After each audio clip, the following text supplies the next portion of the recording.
전쟁에 능하신 야훼 하나님이라는 제목으로 함께 은혜를 나누고자 합니다. 지구상에는 끊임없이 전쟁이 있습니다. 그리고 그 전쟁에서 오늘날 승리하려면 가장 강력한 무기가 있어야 되는데 그것이 핵무기입니다. 그래서 핵무기를 가진 나라는 다른 나라에 대해서 고압적인 자세를 취하고 또 전쟁에서 승리할 수 있도록 최소한 같이 망한다는, 그러므로 함부로 대들지 못하죠. 그런 자신감을 갖고 있습니다. 그러나 핵무기보다 강한 힘이 있다는 것을 우리가 알아야 됩니다. 그것은 하나님이십니다. 하나님은 전쟁에 능하신 야훼 하나님이십니다. 그러므로 전쟁의 사령관으로 하나님을 모시드린 군대는 핵무기도 이길 수 있고 어떤 전쟁에도 승리하게 될 줄로 믿습니다. 오늘 전쟁에 능하신 하나님을 살펴봄으로 말미암아 전쟁에 대한 우리 마음의 불안감도 이기고 우리의 사회 생활 속에서 나오는 전쟁 같은 이 삶에서도 승리하는 성도 여러분 되시기를 함께 은혜를 나누고자 합니다. 첫째로, 하나님께서는 구원과 자유를 위해서 싸우십니다.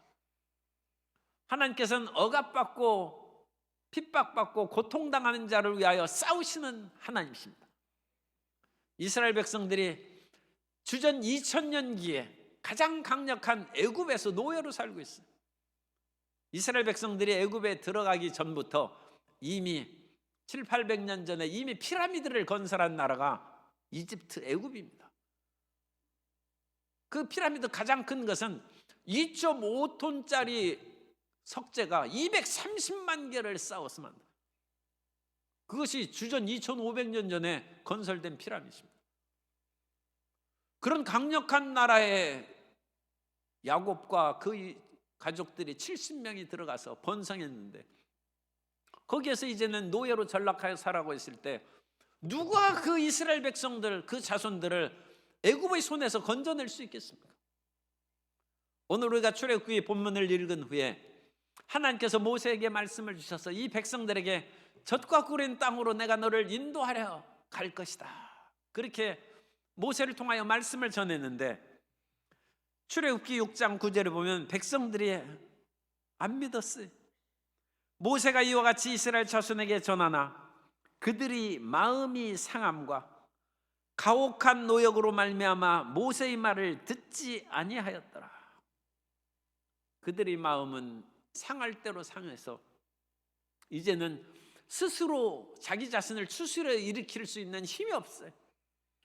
그리고 매일 새벽에 나갔다가 밤에 돌아와서 지쳐서 쓰러지면 잠들고 마는데 내일 일할 생각을 해야지 오늘 자유와 해방을 꿈꾸고 한밤중에 무슨 우리가 탈출을 모의한다, 그것도 힘이 있을 때나 하는 것이지 힘이 없으면 아무 소리도 들리지 않는 것입니다. 처참한 이스라엘의 상황이에요. 현실의 우리 삶 가운데 우리의 마음이 상할 대로 상하고 육체는 고달프고 몸이 아파서 도저히 살아날 기억이 없어요. 그런데 그들이 신음소리, 이 신음소리도 기도입니다. 사람이 아프면 왜 신음소리 하느냐? 하나님의 기도하는 거예요. 하나님께서 끙끙 앓는 소리를 들으면 사랑의 하나님이 불쌍히 여기십니다.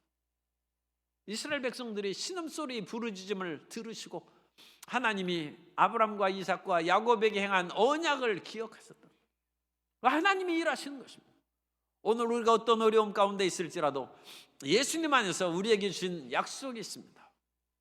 창세기로부터 요한계시록까지 하나님의 약속의 말씀이 있고 오중보고의 약속의 말씀이 있고 누구든지 예수님 안에 있어서는 아브라함의 자손이라고 했습니다.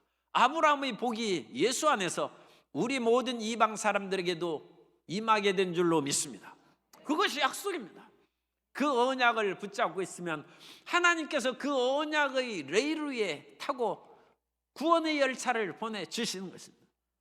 그 구원의 열차를 통해 우리는 일용할 양식을 얻고 치료의 약품을 얻고 삶에 필요한 모든 것들을 얻는 은혜를 얻게 될 줄로 믿습니다.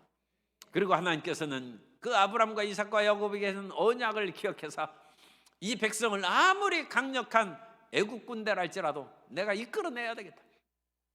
그 당시 이집트는 병거를 가지고 있어요.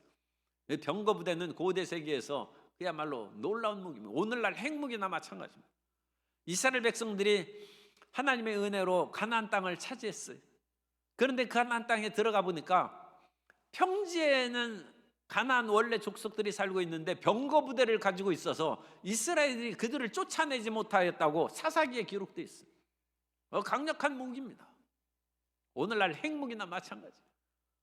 그런데 이 노예로 살던 이스라엘 백성들이 무슨 군사훈련을 한 것도 없고 여러 가지 소위 말해서 재래식 무기조차 변변치 않은데 강력한 병거 부대를 가지고 있는 이 애굽을 어찌 탈출해서 나올 수 있겠습니까? 그러나 하나님이 전쟁의 용사십니다. 하나님이 우두머리가 되셨은즉 이스라엘이 넉넉히 애굽에서 탈출해 나오고 승리한 줄로 믿습니다. 시편 24편 8절에 보면 영광의 왕이 누구시냐? 강하고 능한 야훼시요 전쟁에 능한 야훼시로다. 하나님이 싸우시면 누가 그 앞길을 막을 수 있겠습니까? 하나님께서 열 재앙으로 애굽을 치시고 이스라엘 백성들을 이끌어내신 홍해가 그 앞에 가로막혀 있어요. 그때 하나님께서는 홍해를 가르셨습니다.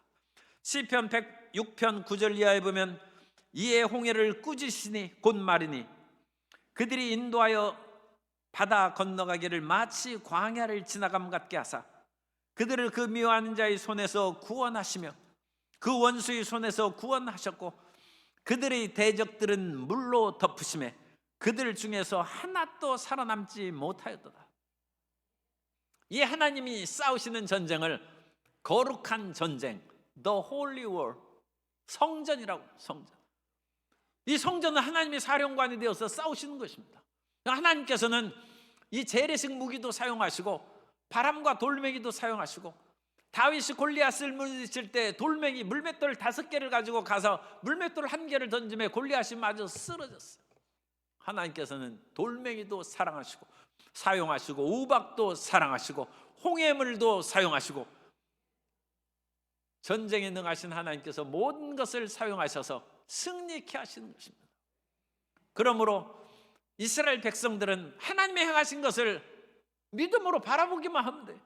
성도 여러분, 세상에 대해서 너무 두려워하지 말고 언약의 하나님을 믿고 그 약속의 말씀을 붙잡고 하나님께서 일하시는 것을 바라보시게 되시기를 주님 이름으로 축복합니다. 출애굽기 14장 13절에 보면 모세가 백성에게 이르되 너희는 두려워하지 말고 가만히 서서 야훼께서 오늘 너희를 위하여 행하시는 구원을 보라. 너희가 오늘 본 애굽 사람을 영원히 다시 보지 아니하리라. 주님께서 우리를 위하여 싸우신즉 우리는 그 싸우시는 하나님을 바라보고 주님께 영광 돌리고 주님께서 주신 축복을 받아 누려야 될 줄로 믿습니다. 주님께서 이와 같이 이스라엘 백성들을 애굽에서 이끌어내심으로 이스라엘이 신앙의 기초를 마련해 주셨어요. 이스라엘 민족의 신앙의 기반은 출애굽에 있습니다. 우리가 노예로 살아갈 때 하나님께서 강한 손과 편팔로 우리를 애굽에서 건져나시고 이 젖과 꿀 이른 땅으로 우리를 인도하여 내셨다. 그것이 이스라엘 신앙의 기반입니다. 오늘 우리도 죄악과 절망과 질병 속에서 허덕일 때 예수님께서 나를 찾아오셔서 예수님을 믿게 하시고 나의 죄를 용서하시고 나의 질병을 고쳐주시고 나의 삶의 저주와 낭패에서 이기게 하셨다. 그러므로 나는 예수님을 믿는다. 그것이 신앙의 기반이 되시기를 주님 이름으로 축복합니다. 그 예수님께서 2000년 전에 이 땅에 처음 오셨을 때는 예수님께서 우리 모든 사람의 죄를 대속하시기 위해서 예수님은 강한 전쟁의 왕으로 전쟁의 사령관으로 나타나지 않으셨어요. 초림의 예수님의 모습은 어떤 면으로는 연약하고 초라하기까지 보였습니다. 그래서 마태복음 12장 19절 이하에 보면 그는 다투지도 아니하며 들레지도 아니하리니 아무도 길에서 그 소리를 듣지 못하리라. 우렁찬 사령관의 함성 소리를 못 듣는 거예요. 상한 갈대를 꺾지 아니하며 꺼져가는 심지를 끄지 아니하기를 심판하여 이길 때까지 하리니. 오히려 주님께서는 연약하고 낮은 사람들을 돌보시는 사랑과 긍휼로 임하신 것입니다. 그러나 예수님은 하나님이시오. 예수님은 전쟁의 사령관이십니다. 요한계시록에 보면 마지막 이 세상을 평정할 때 예수님께서 모든 불의와 흑암의 세력을 무찌르고 귀신과 마귀를 무찌르고 승리하는 역사가 기록되어 있습니다. 그것이 마지막 전쟁의 예수님의 모습인데, 요한계시록 19장 11절 이하에 보면, 또 내가 하늘이 열린 것을 보니 보라, 백마와 그것을 탄 자가 있으니 그 이름은 충신과 진실이라. 그가 공의로 심판하며 싸우더라. 그 눈은 불꽃 같고 그 머리에는 많은 관들이 있고, 이 승리의 면류관들이죠. 또 이름 쓴 것 하나가 있으니 자기밖에 아는 자가 없고, 또 그가 피 뿌린 옷을 입었는데, 전쟁의 승리자죠. 그 이름은 하나님의 말씀이라 칭하더라. 예수님을 말합니다. 하나님의 말씀인 예수님께서 마지막에 전쟁의 영웅이요 사령관이요 전쟁의 하나님으로 모든 악의 세력과 마귀를 무찌르고 멸하여 진정한 이 땅에 평화를 주시고 안정을 주시고 모든 사람들에게 영생을 내려 주신 것입니다. 그러므로 이 전쟁의 하나님이 우리와 함께 계심을 잊지 않게 되시기 바랍니다. 따라서 하시겠습니다. 전쟁의 하나님이 나와 함께 하셔서 승리케 하십니다. 그러므로 이 세상을 두려워하지 말고 우리가 매일매일 살아가는 그 모든 일에 있어서도 낙심하고 좌절하지 아니하고 주님을 굳게 붙잡고 나아가게 되시기를 주님 이름으로 축복합니다. 그런데 우리 매일매일 생활에서 과연 하나님이 어떻게 도우시냐? 두 번째로, 약자와 억압된 자를 위해 싸우시는 하나님이십니다. 하나님께서는 전쟁에서 애굽에서 이스라엘 백성들을 이끌어내셨을 뿐만 아니라 보편적으로 얘기하면 모든 연약한 자와 억눌린 자를 주님께서는 자유와 해방을 주시는 것입니다. 사람들은 강하고 힘 있는 사람을 따라가고 그 사람 편에 줄을 서야죠. 그렇지 않으면 우리가 위험을 당할 수 있어요. 그러나 우리는 사람의 줄이 아니라, 따라서 하시겠습니다. 나는 하나님 줄에 섭니다. 하나님 줄에 서면 하나님께서 연약한 자와 억압된 자를 위하여 싸워주신 것입니다. 그래서 하나님께서는 이스라엘을 위해서 싸우신 것입니다. 그 당시에 돈 많고 부자는 애굽에 다 있어요. 이스라엘은 가난했어요. 그런데 하나님께서는 애굽 편이 아니라 이스라엘 편을 들으셨고 그들을 건지신 줄로 믿습니다. 출애굽기 3장 7절 이하에 야훼께서 이르시되 내가 애굽에 있는 내 백성의 고통을 분명히 보고 그들이 감독자로 말미암아 부르짖음을 듣고 갑질하는 사람 편이 아니라 억압당하는 이스라엘 편을 든 것이요, 그 근심을 알고 내가 내려가서 그들을 애굽인의 손에서 건져내고 그들을 그 땅에서 인도하여 아름답고 광대한 땅, 젖과 꿀이 흐르는 땅, 곧 가나안 족속, 헷 족속, 아므리 족속, 브리스 족속, 히위 족속, 여부스 족속의 지방에 데려가려 하노라. 하나님은 히브리인의 하나님이십니다. 히브리인이라는 것은 이스라엘의 이전의 인종적인 이름일 뿐만 아니라 히브리는 사회적 용어입니다. 그러니까 인종적으로는 유대인이 히브리인에 속하지만 사회적으로는 히브리인은 약하고 가난한 사람을 히브리인이라고 해요. 그 당시 고대 근동문헌에 히브리와 유사한 용어인 하비루, 하피루, 아피루, 그 자음으로는 다 같아요. 히브리와 이 모든 우리말로는 상당히 좀 틀린 것 같은데 그런 사람들이 여러 있었어요. 그 사람들은 전쟁의 포로를 아피루라고 불렀어요. 또 자기가 몸을 팔아서 그냥 먹고 살 것이 없으니까 노예로 사는 사람도 하비루라고 부르고, 여러 가지 군대 돈을 벌기 위해 들어간 용병이죠. 그 용병들도 하비루라고 불렀어요. 그러므로 히브리인의 하나님이라는 것은 살 길이 막막해서 자기가 그냥 억지로 죽을 수 있는 용병으로 들어가고 노예로 팔리고 끌려가서 전쟁의 포로가 된 그런 처참한 인간들이 이 하비루, 하피루, 아피루인데 하나님은 그들의 하나님이라는 것입니다. 출애굽기 9장 1절에 야훼께서 모세에게 이르시되 바로에게 들어가서 그에게 이르라. 히브리 사람의 하나님 야훼께서 말씀하시기를 내 백성을 보내라. 그들이 나를 섬길 것이니라. 오늘 우리가 피곤하고 연약할 때 누가 나를 도와주고 내 편이 될까? 사람들은 멋지고 돈 있고 권력 있는 사람들이 편에 가서 줄을 서는데 누가 내 줄을 서주고 나를 붙잡아 줄까? 하나님이 붙잡아 주십니다. 하나님이 내 편이 되시고 하나님이 우리의 연약하고 억압된 자에게 힘이 되시고 용기가 되신 줄 믿습니다. 예수님께서 복음의 공생애를 시작하기 전에 복음의 선포 그 성격에 대하여 말씀하셨는데 그것이 나사렛 선언이라고 그러죠. 주의 영이 내게 임하셨으니 이는 가난한 자에게 복음을 전하게 하시려고 내게 기름을 부으시고 포로된 자에게 자유를, 눈먼 자에게 다시 보게 함을 전파하고 눌린 자를 자유롭게 하고 하나님의 은혜의 해를 전파하게 하려 하십니다. 예수님의 복음 메시지 성격을 나사렛에서 선언하셨어요. 예수님께서는 가난한 자에게 복음을 전하기 위해서 오셨습니다. 여기서 가난한 자는 물질적으로 영적적으로 다 가난한 사람을 다 말하는 거예요. 예수님께서는 돈 없는 사람들을 위해서 복음을 전파하십니다. 예수님을 믿으면 쌀이 생기고, 옛날식으로 얘기하면 쌀이 생기고 장롱도 생깁니다. 옛날에 매일 술만 먹고 예수님 안 믿던 사람이 집에 남아있는 것이 없어 쓸만한 것은 다 들고 와서 술 마시는데 어느 날 그 사람이 예수님을 믿었어요. 그러자 술 친구들이 우리 술 마시러 가자고 하면서 그를 붙잡아 끌어내면서 예수님 믿으면 쌀이 생기냐 장롱이 생기냐 하면서 그를 끌어당기는. 아, 예수님을 믿으니까 빈 쌀독에 우리 집에 진짜 쌀이 생겼다. 아, 자기가 퍼가서 막걸리하고 안 바꿔 먹으니까 쌀이 남아있죠. 자기가 다 때려 부수는 가구가 온전히 남아있어. 예수님 믿으니까 가구가 생긴다. 예수님께서 부유하신 자로 돼 가난하게 된 것은 저희 가난하게 됨으로 말미암아 너희로 부욕해 하려 하심이라. 예수님께서 가난의 저주를 속량하시고 우리에게 물질적인 복을 내려 주신 줄 믿습니다.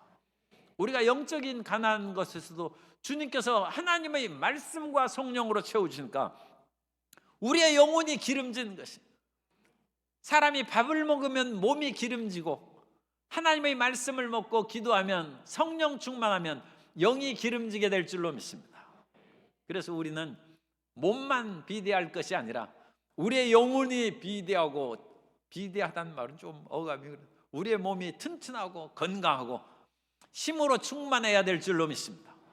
가난한 자에게 복음을 예수님께서 전해주신 것입니다. 수많은 사람이 포로되어 있어요. 그 포로 중에 가장 무서운 포로는 죄악의 포로예요. 우리는 죄가 유혹하고 끌고 가는 대로 도박 중독, 알코올 중독, 온갖 음란 방탕의 중독에 끌려가는 거예요. 그 죄악의 그런 길에 포로가 되어 있어요. 그러나 예수님께서 오셔서 포로된 자에게 자유를 주시고 예수님의 보혈이 우리를 모든 중독에서 끊어주시고 죄악의 길에서 해방시켜 준 줄 믿습니다. 로마서 8장 1절 이하에서 말씀합니다. 그러므로 이제 그리스도 예수 안에 있는 자에게는 결코 정죄함이 없나니 이는 그리스도 예수 안에 있는 생명의 성령의 법이 죄와 사망의 법에서 너를 해방하였습니다. 주님께서 해방을 주신 것입니다. 주님께서 우리의 눈먼 것도 치료해 주시고, 실로암에서 날 때부터 보지 못한 사람이 실로암에 가서 눈을 씻으니까 밝게 보였어요. 우리의 육신의 눈도 주님께서 치료해 주실 줄 믿습니다. 뿐만 아니라 우리의 영안이 열려야 돼요. 그래서 이 세상이 다가 아니라 천국이 마음 가운데 믿어지고 보이는 성도님 되시기를 주님 이름으로 축복합니다. 영안이 열려야죠. 옛날에 어떤 부자가 있어서 그 사람은 돈은 아주 잘 벌었어요. 그래가지고 자기 원하는 것 이상 너무 벌어서 창고에 쌓을 곳이 없어요. 할 수 없이 창고를 허물고 많이 쌓아놨는데 하나님께서 그 밤에 그 영혼을 부르셨어요. 그러면서 이 사람아, 오늘 밤에 내 영혼을 취할 텐데 그러면 내가 쌓아놓은 모든 것이 누구의 것이 되겠느냐. 이와 같이 자기에 대해서는 부유하고 하나님에 대해서는 가난한 사람은 이 비극적인 최후를 맞는다는 것입니다. 우리는 영안이 열려서 이 땅에서도 하나님의 부유하심을 누리고 베푸는 삶을 살 뿐 아니라 천국에서 하늘의 보물을 쌓아놓는 하나님의 백성들이 되시기를 주님 이름으로 축복합니다. 그래서 우리는 마음에 눌린 것도 치료 안 받고, 예수님께서는 우리가 가위 눌리고 우울증, 온갖 불안으로 눌린 마음, 스트레스에 쌓인 마음을 주님께서 풀어주시고 우리 마음 가운데 담대함과 평안함을 주실 줄 믿습니다. 예수님 믿고 강하고 담대한 심령이 되시기를 주님 이름으로 축복합니다. 그래서 하나님의 풍성하신 은혜가 2024년에 우리 모든 성도님들에게 은혜의 해로, 희년으로 넘치게 마여 영혼이 잘된같이 범사의 달도 강건하며 생명을 얻되 풍성이 넘치게 얻는 새해가 되시기를 주님 이름으로 축복합니다. 이처럼 예수님께서는 이 땅에 오셔서 우리를 억누르고 고통 가운데서 싸우셔서 우리에게 자유와 해방을 주신 것입니다.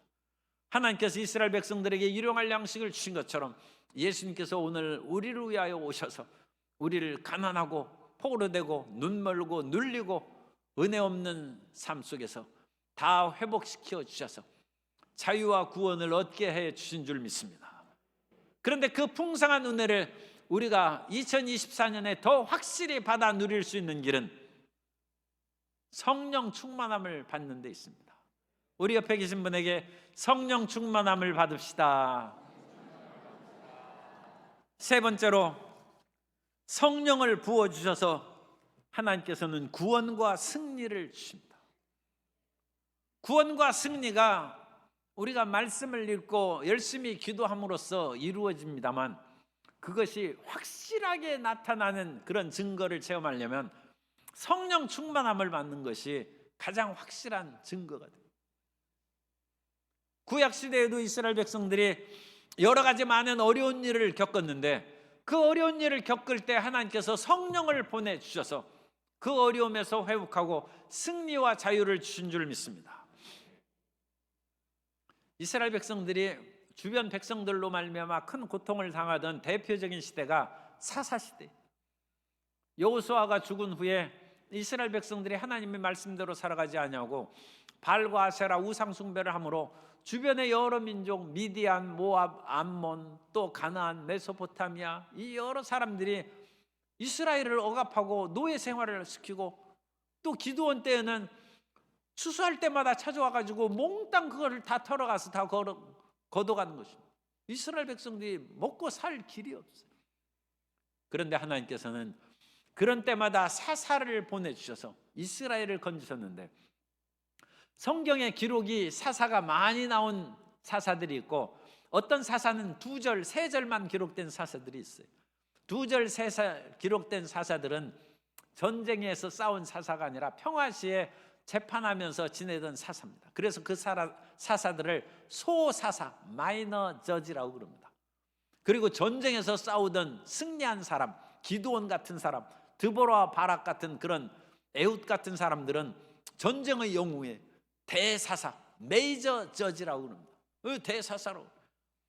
그런데 이 대사사들이 자기 주변 사람들이 그와 같이 강한 민족으로 쳐들어오는데 어떻게 이기겠습니까? 하나님을 사령관으로 모시고 싸워서 나아가면 승리하게 된 줄로 믿습니다. 하나님을 사령관으로 모시고 나아갈 때 그 마음 가운데 믿음이 있어야죠. 그래서 하나님께서 성령을 부어주신 것입니다. 기드온은 원래 마음이 좀 연약하고 소심한 사람이었어요. 그래서 미디안 사람들에게 발각되지 않으려고 포도주 틀에서 몰래 숨어서 타작을 하던 사람이었는데, 하나님께서 그에게 임하시고 성령을 부어주심에 그가 마음이 굳건하고 담대하게 돼서 300용사를 이끌고 나아가 미디안의 모든 연약군을 무찌른 줄로 믿습니다.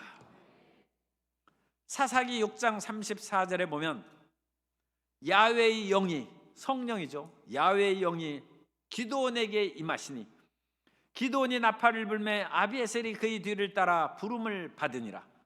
사사기 8장 28절, 미디안이 이스라엘 자손 앞에 복종하여 다시는 그 머리를 들지 못하였으므로 기드온이 사는 40년 동안 그 땅이 평온하였더라.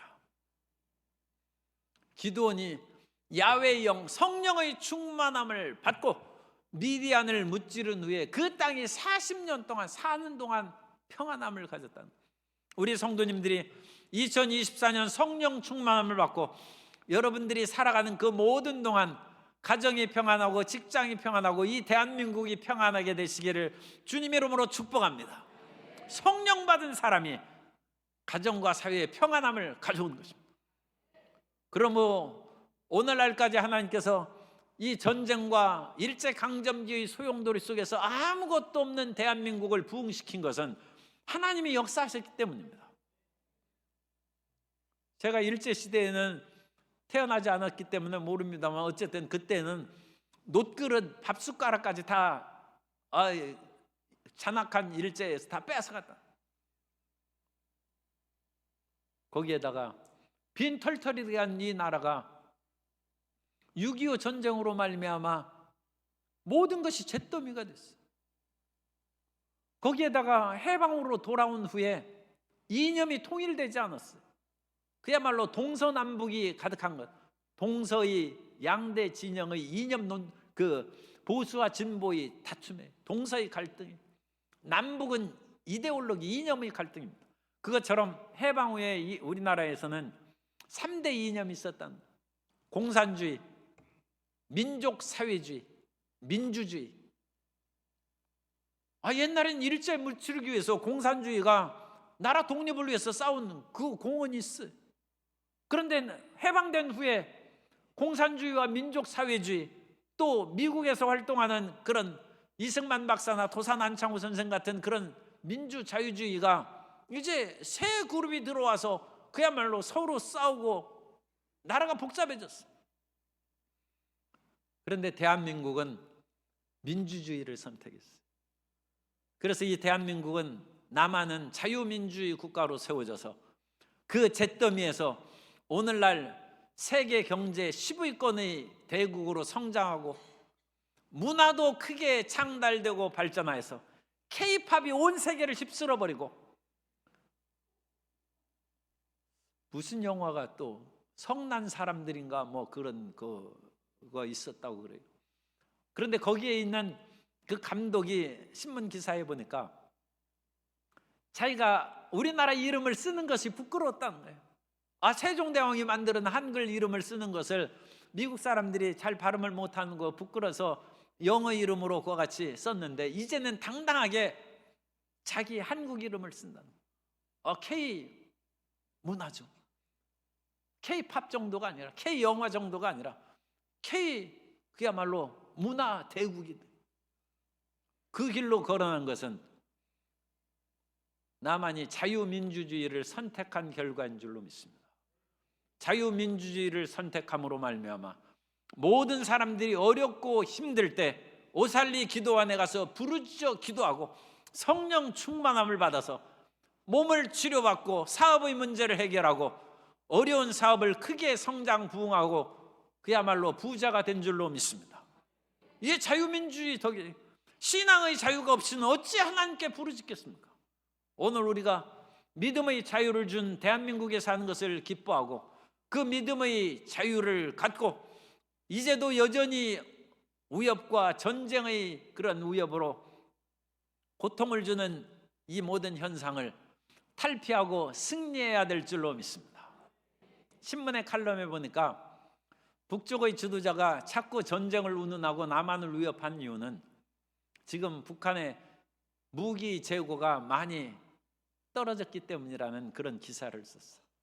왜냐하면 북한의 경제적인 어려움으로 말미암아 무기를 지금 팔레스타인, 우크라이나, 소련, 또 후티 반란군 여러 개의 무기를 많이 판다. 그쪽도 제주는 같은 한민족이니까 머리가 있나 봐요. 그래가지고 무기를 만들어서 많이 파는데 그러다 보니까 이 무기 전쟁에 대한 재고량이 줄어드는 거예요. 그런데 이런 때 만일 한미연합군이 자기들을 위협하거나 공격하면 위기에 빠진다는 거예요. 그래서 지금 허세를 부리는 것이다. 아니, 전쟁을 할 것 같으면 자기가 무기를 수출하지 말고 오히려 무기를 수입해야죠. 수입해서 군비를 확충하고 더 풍성하게 마련해 놔야 전쟁을 하는 사람 국가답지, 지금 무기를 많이 파는데 그게 전쟁을 한다는 그런 준비 자세가 아니라, 그러므로 그것은 일종의 마음의 불안을 포장해서 없애버리기 위한 허장성세, 허세라는 거예요. 물론 신문의 칼럼이 그게 100% 정확한지 그것은 우리가 알 수 없습니다. 그러나 아무리 핵무기를 가지고 강한 힘으로 밀어붙인다 할지라도 하나님은 애굽 군대에서, 그 강력한 애굽의 군대에서 노예로 살던 이스라엘 백성들을 해방시킨 하나님의 능력이 오늘 우리가 성령 충만함을 받아서 하나님을 군사령관으로 모시고 기도하는 군대, 기도하는 국민이 있는 한 이 대한민국은 안전하고 평안하게 될 줄로 믿습니다. 다시금 성령 충만함을 받아서 우리 개인의 문제, 가정의 문제, 사업의 문제만을 위해서 기도할 것이 아니라 나라를 위하여 기도하고 튼튼한 국방을 위하여 기도하는 성도 여러분 되시기를 주님의 이름으로 축복합니다. 그럼 2024년은 안전할 것이고 이 나라는 평화 속에 발전할 것입니다. 이 나라가 안전하고 평화 속에 발전에 대한 이유가 있어요.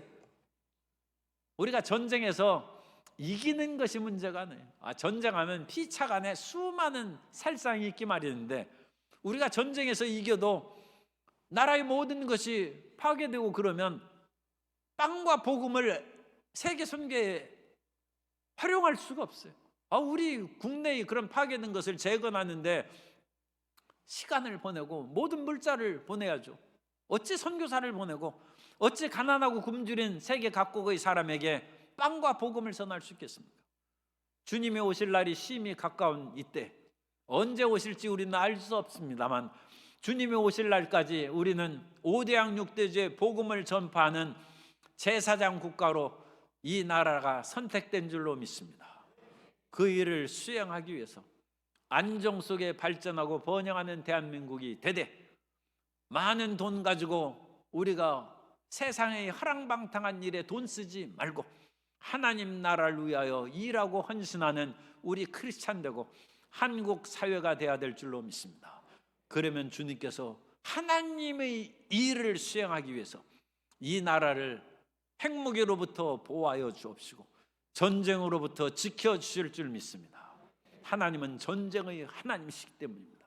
그 능력의 하나님이 2024년에도 우리와 함께 계셔서 우리 개인의 연약함과 억압을 해방시켜 주시고 사회적인 모든 경제난, 고물가, 고금리 또 여러 가지 건축의 어려운 그런 상황 가운데 회복의 역사를 베풀어 주시고 탐욕을 가진 그와 같은 건설업계는 좀 자정하고 겸손하게 그 모든 것을 정비할 필요가 있습니다. 그래서 계속적으로 번영하는 대한민국이 되어서 끝까지 주님께 쓰임받는 한국교회와 대한민국이 되도록 기도하고 성령 충만한 우리가 되어야 될 줄로 믿습니다. 성령으로 새로운 역사가 우리의 삶과 이 나라에 임하도록 끊임없이 기도하고 소망을 이루는 성도 여러분 되시기를 예수님 이름으로 축원합니다.